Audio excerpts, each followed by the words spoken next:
Mr. Speaker, the events of the last week have caused deep concern and anger to the public. What lessons has the Prime Minister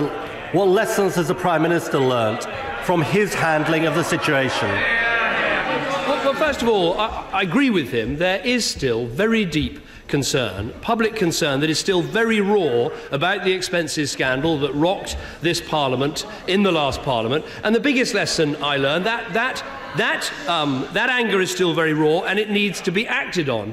I hope the one lesson that won't be learnt, that the right thing to do as soon as someone has to answer allegations, is just to instantly remove them rather than give them a chance to clear their name and get on with their job.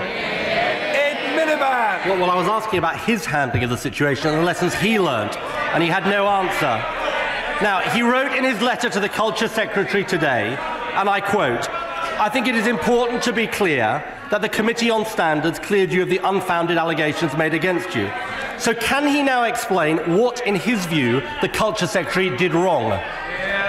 Well, the Culture Secretary has set out the reasons for her resignation in her letter, but he does make an important point, which is the Culture Secretary was accused of a very serious offence, which was, by a Member of Parliament, she was accused of housing her parents at the public expense. Now, she was cleared of that allegation, and I thought it was right. Other people will be able to take their own view. I'm telling you about my view. I thought it was right, in those circumstances, to allow her to make her apology and continue with her job. That is the way I think is the right way to handle it. Now, other people can take their own view. I think if people clear themselves of a serious offence, you let them get on with their job, you let them try to do their job, that is actually the right thing to do.